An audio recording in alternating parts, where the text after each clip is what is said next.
The iPhone 13 Pro Max is hands down the most useful iPhone ever made. That doesn't make it my favorite, but after using this for the past 3 months, it's hard to argue against its place at the top of the phone throne. That was very unintentional rhyming. So why is the iPhone 13 Pro Max that good while not actually being my favorite iPhone? Let's find out. What's up everyone, I'm the Everyday Dad, and if I can figure it out, you can figure it out. For those curious, no, I won't make you wait till the end of the video to know what my favorite phone is. If you watch any of my videos, you should already know, but I'll pause here and then you type what you think it is into the comments below. Done? Well, obviously it's the 13 mini. Perfect size, perfect power, not perfect battery life. Sad face. And if you know me, you know I'm a pragmatist. I use tech, gear, whatever else that gives me the most functionality for my dollar, and when it comes to an iPhone, even though it's the most expensive base model option out there, the 13 Pro Max reigns supreme. Now, I'm not going to go into specs and ordering options here because we've done that several times in the past, but I will mention that the model that I personally own is that base model with no upgrades to the storage at all. 128 gigabytes of storage for $10.99. And another note, this is actually my iPhone 13 Pro Max. Apple did let me borrow a copy back when the phones were initially dropped, but I purchased this and my iPhone 13 mini by myself. Though I am obviously a big fan of Apple's current lineup, so keep that in mind as you watch. Also keep in mind that literally no person on this earth is totally unbiased about pretty much anything, because that's not how our brains function.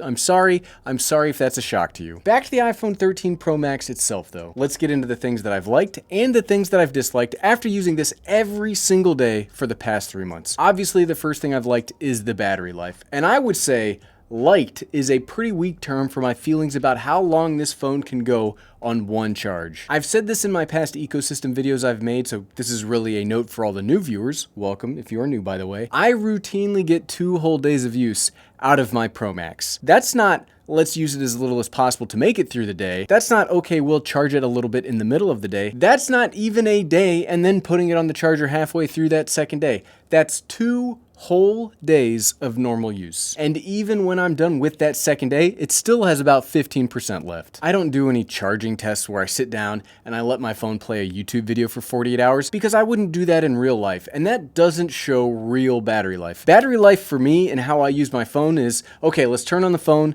let's check Twitter. Oh crap, I should be working right now. Okay, we'll just tweet a few times just because. We'll put the phone down, turn it off, 15 minutes later, we're back on to check Twitter, and we do that dance all day long. That kind of insanity is real battery life, and this phone has it. And that it was capitalized in the script, you better believe me. I have a ton of other phones on my shelf right now from making all of these videos, and they're all fine. I've got iPhones, Google Pixels, Samsung folding phones. They all have okay battery life, and if this were a couple of years ago, I would have said they have excellent battery life. Even the 12 Pro Max was amazing for its time. It can't really do the same thing the 13 Pro Max can do. Much like the M1 standard MacBooks, this phone has changed what I think is a reasonable expectation of life from a phone, especially from a phone that costs this much. The Z Flip 3 is one of the coolest phones I've ever seen, and if you aren't trading anything, it comes in at real close to the price of the Pro Max, but its battery life is okay. And that okay was in lowercase letters in the script, you better believe me. All the other stuff we're going to talk about today, none of that would matter if you always needed to be stuck to the wall to charge your phone. But here, you are not tied to the wall, you are free. You're free to use your phone in any way that you want to. The next thing I've really liked is the display. Originally, I was pretty meh about the thought of having a fast refresh rate display. I'd never really been much impressed with them in the past, and I think that's more of a me problem than the device's problem. I've used other, mainly Android phones in the past, but I don't think I ever gave them enough of a chance for the faster refresh rate to become something I got used to. Here, as I've used this so much, I've gotten very used to it, and when I move back to that 13 mini or when I use my iPad Air, the difference is absolutely noticeable. I think eventually you would get used to that smoothness of operation in either direction after you'd use the devices for a certain amount of time. You'd either get used to that slower refresh rate or you'd get used to the fast refresh rate. Thankfully, it works great here, and one of the benefits of having ProMotion on the phone is not just that it goes up to 120 Hertz, it's that when you are not doing fast movements and you are just reading Twitter, it will slow down the refresh rate as well, giving more overall battery life. And team, if it gives me more overall battery life, I am 100% on board. The Super XDR display itself is a marvel as well, besides the refresh rate. You get up to 2 million to 1 contrast ratio, 1,000 nits of brightness, and this all-screen OLED display just looks fantastic. What's even nicer though is all the new Apple displays look great. My iPad, iPhone, and MacBook all have roughly the same high quality panels inside of them, so there's no big quality drop whenever I move from my phone to my computer. It used to be kinda rough to go from that beautiful iPhone 12 display to my MacBook Air display. That display, it's great and it's a usable Retina panel, but it's rough at the same time. That is an old display. Now you get basically the same quality no matter which of these devices you go to. I've also still liked the power on this phone, but that's not surprising for me. I like all the power on all recent mobile devices. I think we've reached a golden age of mobile processors right now where it's really hard to find legitimate issues with anything that's not directly related to the price. If I buy a $100 phone, it'll still work, but maybe not as snappy as one of these high-end flagship phones. You can only get so much power out of so much price. You can't see it right now, but the power from the A15, what that will really give you is updates for years to come as the iPhone gets its yearly iOS updates. And that's just the nature of having an Apple phone. You don't have to get excited about 3 or 4 years of support as a selling gimmick. It just happens naturally. So we don't treat it as exciting as it should be, where, hey, we just get it, period. We don't have to like, oh, they're gonna do it for 3 or 4 years. No, it just happens. So it works. I guess that's all I can say about power. When it comes to the cameras, I am just in like with them as I am with the battery life. These are the best cameras that I've ever seen on a cell phone, and they are so good. I don't even bother bringing my full frame mirrorless cameras with me on family trips anymore. They don't have super zoom range of some of their competition, and I'm okay with that. That would not be a cheap purchase to get those lenses on a real camera,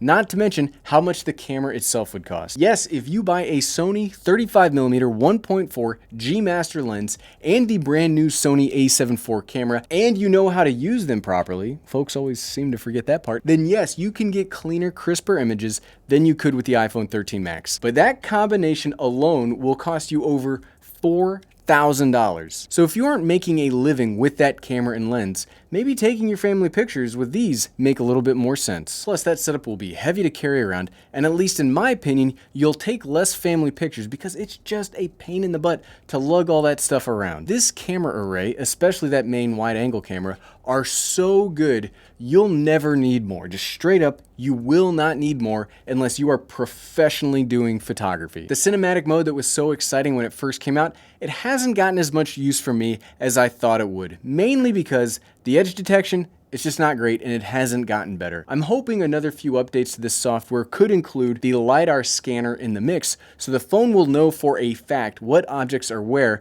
and with the crazy power that the machine learning in these phones is capable of, it should be able to process that depth information in real time. But I guess I don't actually know how much processing power that takes. I assume the iPhone has unlimited power and can handle anything, so maybe it is too much for right now. Hopefully, maybe the iPhone 14 and 15 will be able to do that. I also really like that Apple listened to our complaints about the macro camera and added in a toggle with iOS 15.2. On initial release, it was kind of a pain in the butt to use the macro mode because if the camera switched to that mode automatically, it could reframe the image, but because the image has been changed, it would then kick you out of the mode because the object wasn't close enough for macro mode. If that sounds confusing and irritating, well, yeah, it absolutely was. Now when you go in, you get the option to pick between macro or not macro, and you can choose that in the regular mode, and it's actually pretty easy to use now, and it works so much better. So thanks for listening and updating this for us. I do appreciate that. Something else I've started to like is a surprise to me because I thought it was the dumbest thing I'd ever seen when it was initially launched,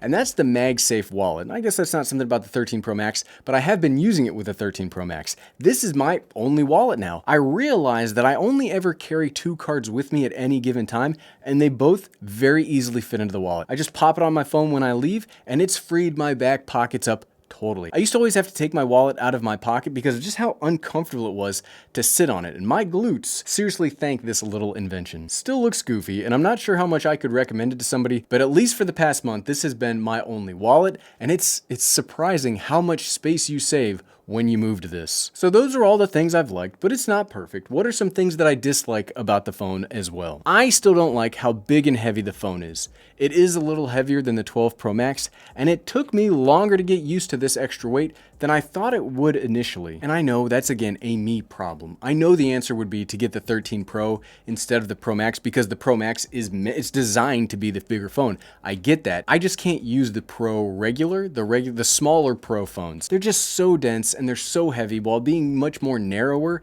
It's an uncomfortable device to use. My wife still loves her 12. I'm pointing to my upstairs right now. She loves her 12 Pro, but it's the worst. I hate holding it. It's the worst phone. I hate just how dense they are. They're like little bricks you got to carry around. The second thing I continue to not like is the Lightning port. It's dang 2022 at this point. This should be a Thunderbolt 4 port and we could be done with it. Thunderbolt 4 would give us faster charging, faster data rates, better display support, better everything. I know the prevailing wisdom is Apple would rather get rid of all the ports than move to a USB-C type option, but I think with the new repair it yourself stance and the other changes Apple's been making over the past couple of years, I have hope that we'll get to a point where the phone is more useful because it has a more useful port. I get it, that sounds crazy, but it also sounded crazy that the MacBooks would get bigger this year and bring back all of their ports. So everything is on the table right now as far as I'm concerned. But at the end of the day, so what, right? Yes, I obviously continue to like the 13 Pro Max. I think it's a much bigger upgrade over the 12 than people give it credit for,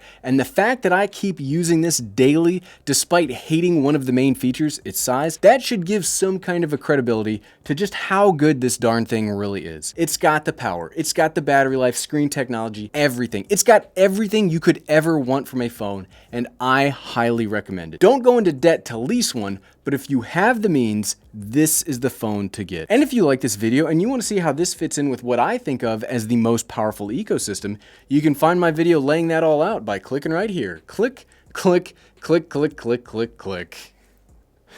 Thanks for watching.